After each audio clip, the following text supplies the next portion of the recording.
सिनर्जीको ये पाकिस्तान की सबसे बड़ी ऑयल रिफाइनरी है। ये अपने आप में एक बहुत बड़ी पोजीशन है। जी, और ये सिर्फ साइज के लिहाज से बड़ी नहीं, बल्कि अपने स्ट्रेटेजिक फैसलों में भी बड़ा सोच रही है। उन्होंने अमेरिका से खाम तेल की पहली खेप वसूल की है। ये खबर मैंने भी देखी और ये वाकई बहुत बड़ी लगती है। लेकिन एक आम आदमी के लिए इसका मतलब क्या है? मतलब तेल तो पहले भी कहीं ना कहीं से आ ही रहा था। आपने बहुत अहम नुक्ता उठाया है। ये सिर्फ जोग्राफियाई तनव्वो नहीं है कि हम मशरिक़ वुस्ता के बजाय अब अमेरिका से भी तेल ले रहे हैं। इसकी दो गहरी परतें हैं। पहली, तवानाई की हिफाजत। जब आपके पास सप्लाई के ज़राए ज़्यादा होते हैं तो आप किसी एक खित्ते में सियासी अदम इस्तेहकाम से कम मुतासिर होते हैं। MT पेगासस नामी जहाज़ के ज़रिए 10 lakh barrel West Texas intermediate यानी WTI खाम तेल लाया गया, जो अब तक पाकिस्तान आने वाला सबसे बड़ा खाम तेल का जहाज़ है। दूसरी परत ज़्यादा तकनीकी और तिजारती है। WTI खाम तेल की कीमियाई खुसूसियात यानी इसकी कसाफत और सल्फर की मिकदार आम तौर पर मशरिक़ वुस्ता के तेल से मुख्तलिफ होती है। ये एक लाइट स्वीट क्रूड है। इसका मतलब है कि इसे रिफाइन करके ज़्यादा बेहतर क्वालिटी की और ज़्यादा डिमांड वाली मसनूआत जैसे पेट्रोल और डीजल बनाना आसान हो सकता है। तो ये खेल सिर्फ लागत कम करने का नहीं, बल्कि वैल्यू एडिशन का भी हो सकता है। अच्छा, तो ये सिर्फ तेल का मुल्क बदलना नहीं, बल्कि तेल की किस्म बदलना भी है, जिससे फाइनल प्रोडक्ट की क्वालिटी और कीमत दोनों बेहतर हो सकती हैं। बिल्कुल। और ज़रायर बता रहे हैं कि ये कोई एक दफ़ा का सौदा नहीं, नवंबर और फिर 2026 में मजीद खेपें आनी है। बिल्कुल, ये एक तवील मुद्दती स्ट्रैटेजिक शिफ्ट का इशारा है, जिससे जाहिर होता है कि कंपनी आलमी मंडी में नए मौके तलाश कर रही है ताकि अपने मार्जिन्स को बेहतर कर सके। ये इस कहानी का एक बहुत ही मुस्बत और मुस्तकबिल पर मबनी पहलू है। ठीक है, अब आते हैं दूसरे महाज पर, यानी कंपनी की मालियाती जंग। आइए 30 सितंबर 2025 को खत्म होने वाली सामाही के मुनाफा और नुकसान के गोशवारे से शुरू करते हैं। सबसे पहले आमदनी यानी रेवेन्यू। पिछले साल की उसी सामाही के मुकाबले में खालिस आमदनी 57.1 अरब रुपए से बढ़कर 61.6 अरब रुपए हो गई है। ये तकरीबन 8% का इजाफा है, जो महंगाई को मद्देनजर रखें तो मुनासिब लगता है, कोई गैर मामूली नहीं। लेकिन असल कहानी तो मजमूई मुनाफा यानी ग्रॉस प्रॉफिट में नजर आ रही है। पिछले साल ये सिर्फ 8 करोड़ 26 लाख रुपए था और इस साल ये 72 करोड़ 46 लाख रुपए हो गया है। अब सवाल ये पैदा होता है कि ये बेहतरी आई कहाँ से? इसकी दो मुमकिना वजूहात हो सकती हैं। एक तो ये कि कंपनी ने अपनी पैदावारी लागत यानी कॉस्ट ऑफ सेल्स को बेहतर तरीके से कंट्रोल किया है। हो सकता है उन्हें खाम तेल सस्ता मिला हो। लेकिन दूसरी वजह ज्यादा अहम हो सकती है, जिसे हम ग्रॉस रिफाइनरी मार्जिन्स कहते हैं। GRMs? ये क्या चीज है? आसान अल्फाज में ये एक बैरल खाम तेल खरीदने और उसे पेट्रोल, डीजल वगैरह में रिफाइन करके बेचने के दरमियान मुनाफे का फ़र्क है। ये मार्जिन आलमी सतह पर तेल की कीमतों और रिफाइन शुदा मसनूआत की कीमतों पर मुनहसर होता है। तो ये मुमकिन है कि इस समाई में आलमी सतह पर GRMs बेहतर हुए हों, जिसका फ़ायदा सिनर्जिको को भी मिला। असल सवाल ये है कि इस 72 करोड़ के मुनाफे में कितना हिस्सा कंपनी की अपनी कारकर्दगी का है और कितना आलमी मार्केट का। ये एक अहम नुक्ता है। खैर, इस बेहतरी का असर ऑपरेटिंग मुनाफे पर भी नजर आ रहा है।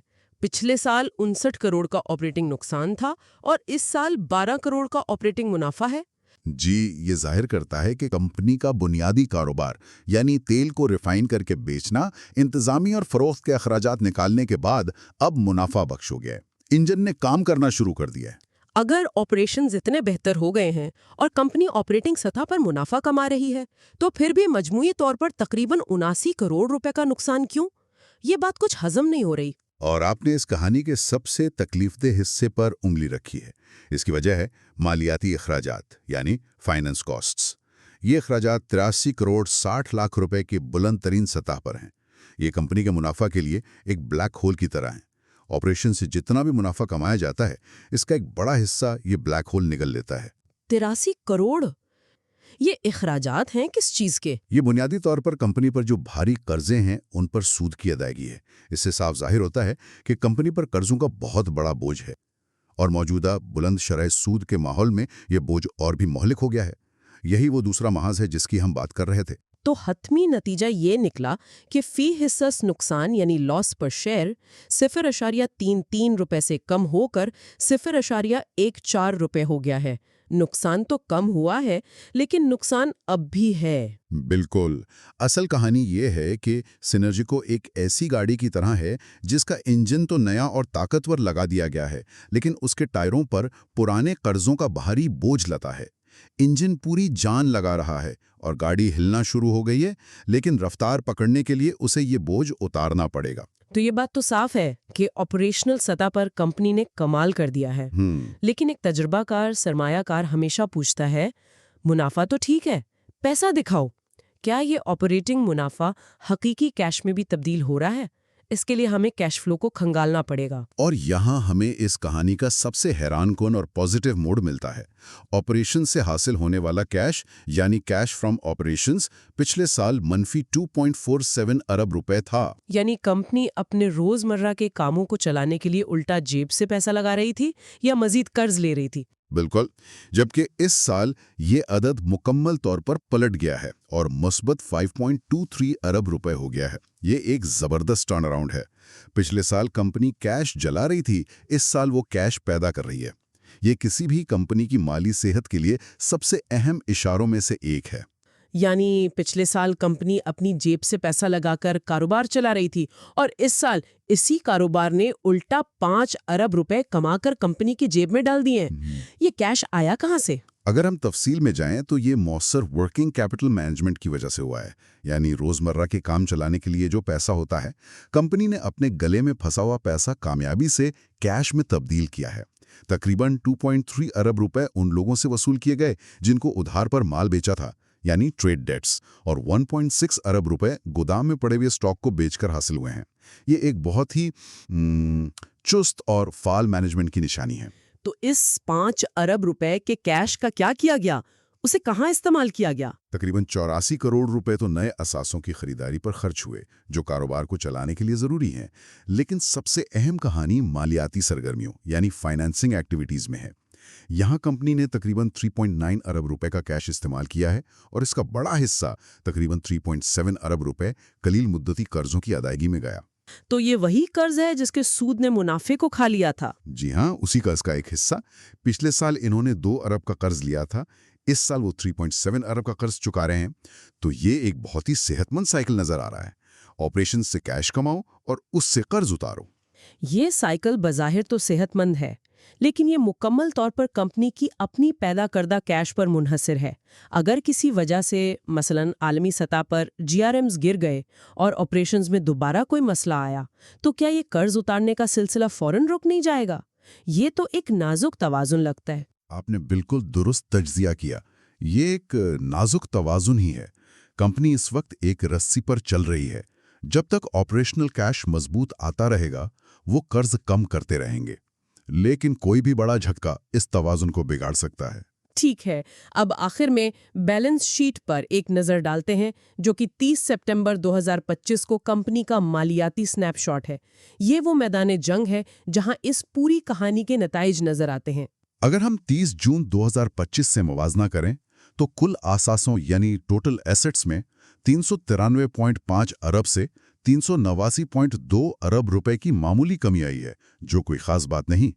लेकिन असल तब्दीली वाजिबात यानी लायबिलिटीज में है। क्या तब्दीली है वहां? कलील मुद्दती कर्जे, शॉर्ट टर्म बोरोइंग्स, जो 30 जून को 10.8 अरब रुपए थे, वो अब कम होकर 7.1 अरब रुपए रह गए हैं। ये ठीक वही 3.7 अरब रुपए की कमी है जो हमने कैश फ्लो स्टेटमेंट में देखी थी कि कंपनी ने कर्ज चुकाया है। तो ये तीनों मालियाती गोशवारे एक ही कहानी सुना रहे हैं, जो एक दूसरे से मुकम्मल तौर पर जुड़ी हुए हैं। बिल्कुल। सबसे बड़ी कमजोरी इसका भारी कर्ज है, जिसे हम तकनीकी जबान में हाई लेवरेज कहते हैं।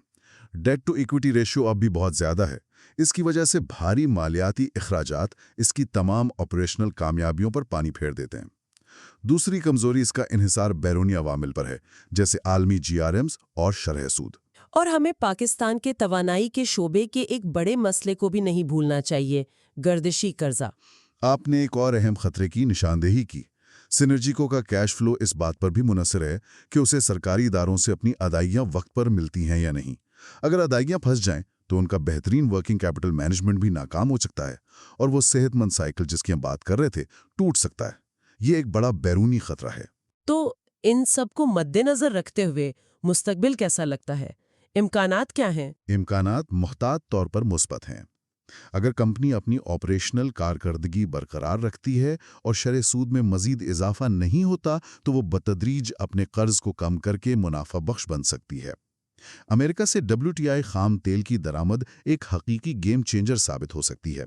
अगर इससे उनके मार्जिन्स में मुस्तकिल तौर पर 1 से 2% का भी इजाफा हो जाता है, तो ये सालाना अरबों रुपए का फर्क डाल सकता है। तो आज के इस गहरे जायजे का खुलासा ये है कि सिनर्जी को पाकिस्तान लिमिटेड अब अपनी बका और बहाली की जंग 2 महाजों पर लड़ रही है।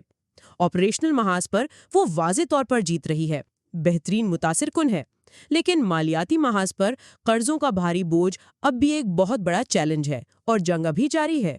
बिल्कुल, कंपनी सही सिमत में जा रही है, लेकिन रास्ता अभी लंबा और खतरात से भरा है।